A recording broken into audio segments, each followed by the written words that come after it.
I will say what I think I repeatedly said, which is learn, grow, expand, and really get involved.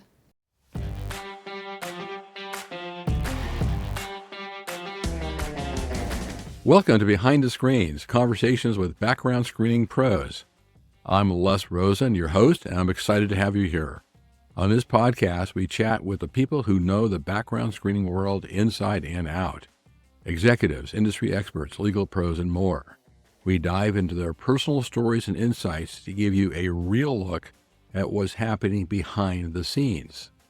Whether you work in the screening industry or are just curious, Behind the Screens bring you the real, unfiltered conversations from the people who make it all happen. Stick around for stories you won't hear anywhere else.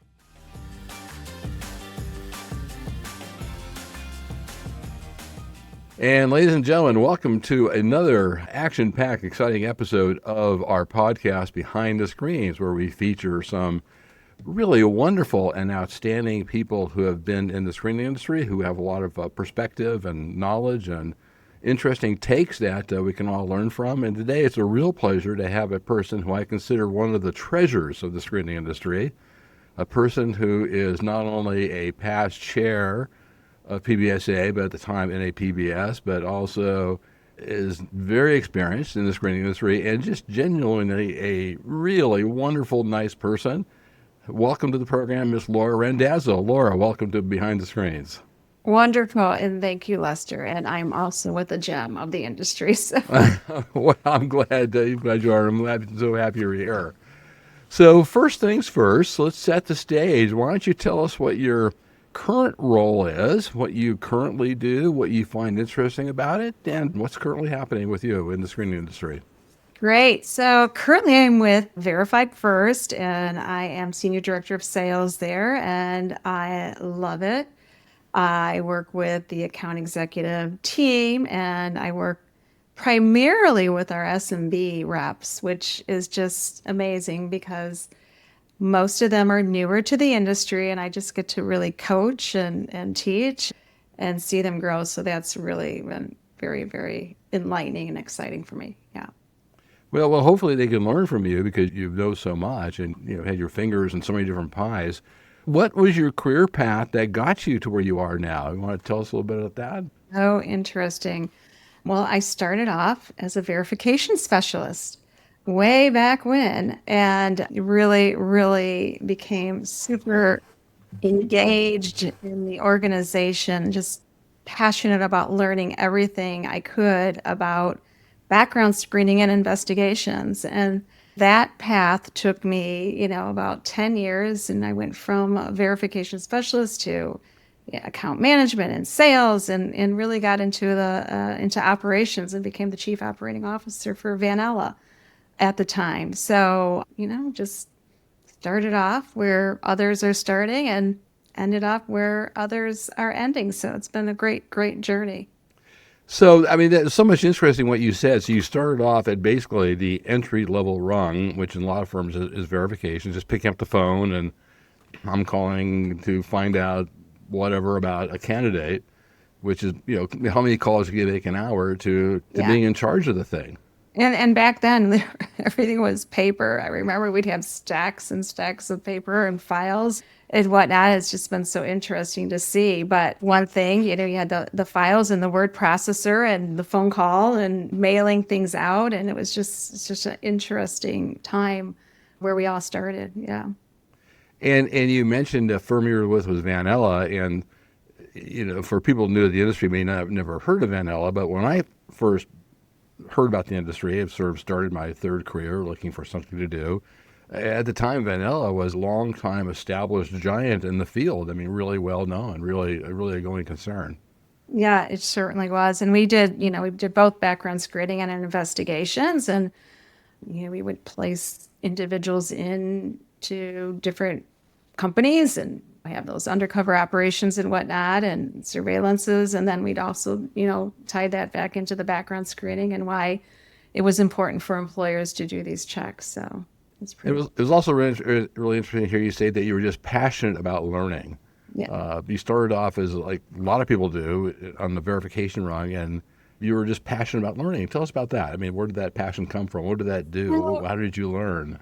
I just, got to know what was going on. And every time we would change something or calls would come in, I just really wanted to understand every piece of the operations. So I really just got into volunteering for different projects and whatnot, and just really understanding, how to make things better and faster and whatnot. And I had a great mentor with my former boss, Jim Vanella, and he really showed me the ropes and how to just really get into the host screening program. So just continuous learning. And then all of a sudden you're learning more because the industry is changing and the Fair Credit Reporting Act is changing, and you're just getting involved in PBSA or NAPBS at the time, and just finding out more and about what's happening in the industry and what we can offer our products, our clients. What's really interesting to me is that the folks have been talking to you and other people in the podcast. What really made them leaders and made them people that we all look up to, and have really made them people who have really through the industry, is really that is curiosity and just a passion to learn, a passion to know, as opposed to, okay, I'm going to just do my job today. And I see it again here with you, just this passion to know that you just are like a knowledge sponge. Yeah, and I encourage all of my teammates to just continue to learn and grow and understand what's happening so they can launch to the next career or next path in the industry for sure. So with all that, what was an early lesson that you learned that in your career that has stuck with you today? What's something that really stands out as being, wow, that really eye-opening moment? I would say one, listening and understanding the client's needs, right? And probably just a couple of times I've learned my lesson there where you think you understand what they're screening and what they need today, and you find out it's really a different program, right? And so I was thinking about that question, Les, and well, not early on, but during a time in which we were transitioning a background screening company that we purchased over to our platform. You thought apples to apples, background screening is background screening. And that was an interesting learning experience because that's not the case, right? Every background screening company really has their own sort of secret sauce. And without learning that secret sauce from the very beginning, you can make mistakes, of course. And that's, I learned that lesson. And so from that day on, or those moments on, just understanding that you have to really dive into an individual or company's program to really understand what their expectations are, and then how you can coach or teach on, what else is out there, and to make sure we accommodate those expectations. So it was quite towards the middle of my career, I would say, but that transition was a great learning experience. And yes, there were some times in which some adjustments needed to be made. And maybe another way of saying it is don't assume. If you assume and you don't listen, then you go off in the wrong direction and bad things happen. And bad things happen, right? So really, making sure you're plugged in to what the needs are. Yeah. Oh, that's great. I mean, it reminds me of that book by, oh gosh, I'm trying to remember, Stephen Covey, The 7 Habits of Highly Effective People. And one of the key habits is listen before you speak, learn before you contribute. And I think you exemplify that. Yeah. The value of listening and learning first. Yeah, it was a great experience and a great valuable experience for me, for sure. Well, you started in the industry doing verifications, and you went through the path that you described, and rose up and up and up and up. And in a few minutes, we'll talk about your time as chair at PBSA. But what do you enjoy most about working in the background screening industry? Why this particular industry? Oh, it's ever growing, right? So it just, the challenge, there's so many challenges, but there's so many opportunities that come about from those challenges. So I just find it so interesting, the new products that come out, the new technologies that come out. It's just, you can't get bored in this industry. You really can't. If you are bored, then you're not curious, you're not checking into things or whatever. But it's just so much to learn, and it's ever growing, and it's just, become such a highly regarded industry from, not that it wasn't always, but it's just really such a professional industry that there's just so much to learn and grow and whatnot. So, yeah. And I love your comment. If you're bored, then you're not paying attention. Right. If you're bored in this industry, then you've reached the point where you don't know what you don't know, right? And if Exactly. you don't try to find out, then Yeah, that's your problem, right? Right. that's right. That's right. Well, you mentioned the fact that when you first started, and I think a lot of people that have been in the industry that have seen the evolution of technology have observed that how paper and fax intensive it used to be. But really quick, we don't want to spend a lot of time on substantive matters, but from your perspective, what have been the biggest changes you've seen in the industry? And in the back of your mind, what do you think, oh my gosh, what's the biggest challenge? Mm. So again, I think the changes would be, the highly regulatory environment in which we live, right? So the biggest changes for me, I think I've been through two versions of the Fair Credit Reporting Act. Hmm. In each version, right, we had to change our technologies. We had to do all kinds of things to assure that we're complying on behalf of our clients, right? And teaching and educating our clients on their role in complying. So I think though that has been, the biggest sort of impactful change, just really monitoring those regulations as they change and then really making those changes internally to assure that we're accommodating and adjusting to that.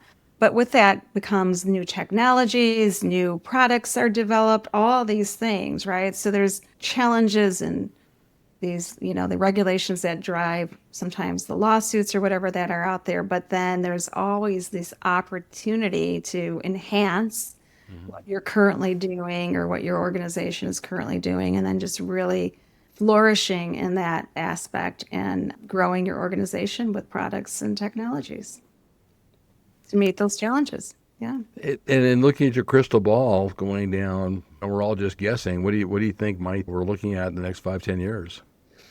Well, AI, of course, is going to be a huge, huge, probably in the next couple of years. I mean, of course, it's out there AI, but just what we're going to be able to do with AI, and then there's going to be the challenges of AI, right? Is it accurate, right? Are there other, regulations that are going to start to crop up because of the AI that we're using and whatnot? So definitely AI is going to be a big, big factor and continue to be a big factor in, how we do things and how we complete our background checks and whatnot. But the challenges are going to be staying on top of the regulations that are going to end up, coming out of that and making sure that we're educating our clients properly on the use of AI. I think that's the big one. Well, now you confirmed that I retired at the right time because those challenges they boggle my mind. I know, I know. And the good news is we have some really good people that are also passionate in the industry, younger than the two of us, less, that will take on and grow, I'm sure, with that. Yeah, it's interesting because AI raises these issues, but then maybe AI can solve its own issues. I don't know We hope how so, right? It's all, but it's interesting. Every day there's a new technology to look at from a an new AI. wrinkle. Yeah. So before we get to the PBSA, in looking back at your career, and your career is by no means done. You're still in the thick of things, and Yeah. yeah. A few more. What's been your to date, I should say, in looking back, is there some accomplishment or achievement that you're proud of or brings a smile to your face and that that you're particularly proud of? Yeah, there's so many. I mean, I would say, one of the challenges we had early on at Vanilla, unfortunately, our CEO, Jim, as I mentioned, died suddenly. And we had to figure out how, and he was the chief detective for our organization to Mm. continue to operate. And so the challenge for me there, of course, is he was a great mentor of mine. So just totally missed him, of course. But then that challenge was, okay, who's going to take over that as a detective, the head detective of the agency? And so that was one challenge that I went through and obviously became a detective for the agency. And then I think just others, just, again, accreditation and all kinds of things that came into play and just achieving those items as they came into play for the organizations I worked for, I think would be good. And then I think just, very proud of the organization I work with now, and seeing the team that I work with now grow is a great accomplishment for myself and others in the organization, I think. Yeah. Oh, that's marvelous. So let's move away from the career that with firms and so forth, and let's talk about PBSA. And I mentioned, I think, a couple times now that you are a past chair of PBSA, which is no small thing. Looking back at PBSA, how's PBSA, and before that, NAPBS, how's that influenced your career? How's that played into what you have done in the screening world? Well, as I mentioned, all the learning that, you really need, the curiosity and whatnot. Well, PBSA has been that forum most of the time, right? So it's just the networking, the professional relationships that I have been able to develop, and really great friendships from that, right? So, PBSA is just brings the world to the background screeners, and it really does open doors for any company that's in this industry. So it's just, I guess, a godsend for us that we have this organization. But it's certainly been helpful for me in many ways, just learning the products, networking, all of those things. So it's just lucky we have the organization, and hopefully it keeps going. Yeah, I was poking around for whatever reason the internet the other day, and I found a couple of firms I haven't heard of, and I'll look at their website because things happen since I retired. And I was surprised that I found some firm. They looked like they knew what they're doing, but they were not members of PBSA. And I was thinking, how can you be in this industry and not be a member of PBSA? Yeah, you It just just can't. And I'll tell you, when I first became members of PBSA, it was through Vanilla, and we were a year behind. And that in itself was enough, right? You can't. You have to really get in and get involved for sure. And that's the other thing. Just PBSA, when I talk about individuals growing in this industry and growing up in the industry, really getting involved and volunteering is just number one. right. 'Cause that's the one and only way to really get to know what's happening, and then getting your hands involved, and then really growing from there, I think is what I find PBSA offers new people and those that are looking to grow in this industry. Yeah, for example, if you're a person who's new to the industry, if you have not accessed PBSA, which you can through the firm you belong to, in the most case, and do something as simple as look at, there's a series PBSA did. I think there's 5 slideshows. I did one of them. Introduction to the screening industry, criminal records, FCRA. I mean, I don't understand why there's some people who wouldn't just jump on that if this is their career. Yeah. And how would you not know about it? But yeah. Yeah. And I'm going to show you a little something talking about PBSA history. And I showed this to you ahead of time. We're going to do this in a real low-tech way. I want to show you in the eyes a few pictures that I think you'll get a chuckle out of. And so let me raise this up and see if you can see that. And why don't you tell us what this picture is? Oh, wow. That's with you, Les, Art Cohen, and myself.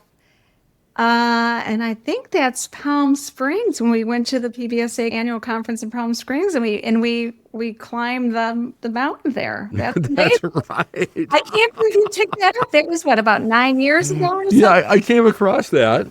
Crazy. And yeah, we were at the Marriott Palm Desert or something. And me and Art took off one morning after breakfast and spent a couple hours hiking the highest hill in the area. Wow. And let me see if I could move it to the next one. And There, the 2 felons in this picture you probably recognize. yes, there you go. It's you, of course, and then we've got Mr. Art Cohen. Great, great, both of you. And former chair. And let's see. And then here you are in your hiking clothes that day. Right. And then finally, here's the group selfie. Uh, Right. those Anyway, so join PBSA and then or take a hike, one of the two, right? those were those days. Smithfield. Now I'm going to call Art. You just remind me. I need to give him a call. Yeah. And I just remember huffing and puffing, and you were just running up the hill with no problem at all. And Art and I were going, "Oh my God, slow down!" Right? And we were, sort of lumbering after you as trying to keep up. So leaving PBSA and the industry, on the assumption that we all have hobbies and interests outside of the screening industry, what is it that you like to do for fun and outside of background screening? What are the things you do? I take it you told me before the show that you're actually in Miami these days. So there's lots of opportunities for I was going to say get in trouble. I should say lots of opportunity to have fun there. Yeah, for sure, for sure. Well, first of all, I love everything outdoors, and I think many people know this about me, but I enjoy, I just love to do right. I'm a cyclist, and one of the things that Art and I had in common, so I love biking and cycling or whatever you want to call it. And so that's probably my most passion. Anything that I can do outside is really great fun for me. And then the other part of it is I love to entertain. I love to have people over and just entertain. Those are the two, I think, things that are outside of the work environment that I enjoy the most. Yeah. So you're able to turn off work and get outside or have company and have some fun. That's right. That's right. And my husband is also a cyclist, so we both get out there and enjoy that. Yeah. Oh, that's fantastic. So, time to play fun facts. Share something about yourself other than being a cyclist. What's a hobby or an interest or something that people in the screening industry may not know about you? Some secret that you've been keeping from all of us. Oh gosh, I wish I could tell you something that you guys don't know about me, but I feel like I'm an open door. Maybe that I was in drama as a youngster. I don't know. Like what else could I? There you go. All right. I was an actress as a youngster. Oh, I maybe this. Okay, so I was able to attend the People's Choice Award back around 5 years ago or so. Career Builder sent me and a group and we had like front row seats at People's Choice Award. So that was fun. Wow. Where's that held? It was in California, Los Angeles. Okay. Yeah, we were able to walk the red carpet and all those fun things. Yeah. So it was a lot of fun. There you go, folks. You heard it here. Laura Randazzo, the queen of the red carpet. All right. And a dramatist as well. All right. That's great. All right. Well, Laura, it's been great talking to you and fun catching up and having a chance to share some old pictures of us. All right. Going up and down mountains has been back in the day. But, given the fact that you now work with a team of I think you described it as young people, new people in the industry, you are in an especially good situation to offer up advice that you would give to someone who is newish to entering. Maybe they've been in the industry for a couple of years and wondering, can I advance? What can I do? How can I get involved? Is a good career? So what's your best advice for somebody in the screening industry as far as getting ahead or increasing their professionalism or whatever? 2 or 3 things. One, learn the business, right? Really learn everything about every department just to get a feel for that, and find out maybe you have a passion for another department. Let's say you're in operations and maybe you want to get into sales or something. So really learn the departments, get involved with PBSA, get on the site, pull down the material, learn that, and network, ask questions. Network through LinkedIn, call people like me and Judy and other folks like yourself, Lester. Les, I think that's what I would recommend for sure. And the great thing about what you just recommended is that the cost is, let me see, nothing. It doesn't cost anything at all to talk to people, to go onto the PBS website through your firm and pull down a ton of information. Not to try to self-advertise my own book, although the Safe Hiring Manual is out of print, but it's 800 pages of everything you'd ever want to know about background screening as of 2017, at least. Right. And that is the Bible, Les. I still refer to it. So there you go. I appreciate that. Yeah. Yeah, just getting involved in PBSA and talking to folks. And so it always amazes me that people have the ability to enhance, particularly if they're in sales, for example, or whatever it is, to increase their value, their personal value, and the only thing that prevents them is deciding not to do it. Right. You just have to decide, that you want to be a professional, and get to it. That's right. That's right. And it just takes a phone call away. So hopefully, with these podcasts, people are listening and they'll reach out. Yeah. Those want to grow in this industry for sure. Yeah. And that is also interesting. True. Almost anyone in the industry, if you reach out, even if you're a total stranger, say, hey, I'm brand new, I'm doing verifications or criminal records, or whatever it is you're doing, have a conversation or whatever, or ask a question. People would be, I think, give their time and give an answer. Happy to. Right. Yeah. Absolutely. Yep. Yeah. You're right. And one of the things I've been recommending to people lately, at least on these podcasts, is that if you're new to the industry, because part of what the industry consolidation used to be, when there were a lot more firms, everyone would send 2 or 3 people to the PBSA annual or midterm, and now with the consolidation. But I've always taken the position now, or offered the suggestion at least, that even if your firm won't pay for you to go, even if they won't cover your hotel airfare, people spend 4 years getting college degrees. Well, you can spend a couple bucks and just pay your own way to PBSA, and in 3 days, you join a committee, you go listen to all the sessions, you would just take a quantum leap in your career.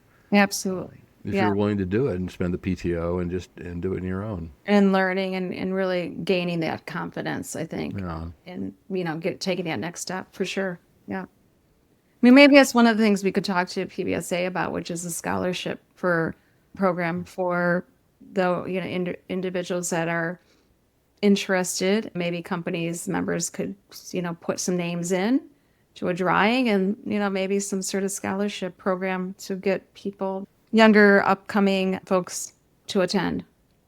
That's a great idea. Yeah. That's a wonderful idea. To really get the knowledge out. Well, Laura, it's been fabulous spending time with you and catching up. Yeah. Before we take off, let me do the very last segment here, which is our guest gets the last word.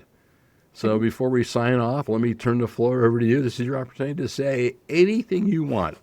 Well, I will say what I think I repeatedly said, which is learn, grow, expand, and really get involved. Those are words to live by: learn, grow, expand. LGE, learn, grow, expand. Yeah, there you go. and really, everyone should paste that in their forehead, because that's really the key to success. Exactly. Without question. Yeah. Well, it's been a real pleasure to have with us Laura Randazzo, who has dazzled us with her adventures from entry-level verification to chief of operations to important positions in firms in the screening industry, and a former chair of PBSA. Laura, thank you. Appreciate it. Thank you, Les. And ladies and gentlemen, that's been yet another edition of Behind the Screens. We hope you enjoy it. Please remember to go to YouTube, and where you can both see and hear us, and hit subscribe and give us the thumbs up. That actually helps the show and help with our circulation. And stay tuned for up and coming episodes of Behind the Screens. Our guest today has been Laura Randazzo. Laura, thanks. Thank you, Les.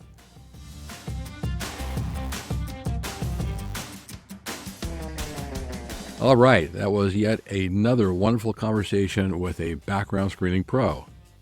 If you enjoyed today's episode, don't forget to hit subscribe so you never miss an update. And hey, if you got a moment, we'd love for you to leave us a review. It really helps get the word out. For more info, or to catch up on past episodes, or to make suggestions, or to suggest possible future guests, head over to our website. Once again, this is your host, Les Rosen, and it's been a pleasure to bring you another episode. See you on the next episode. Thanks.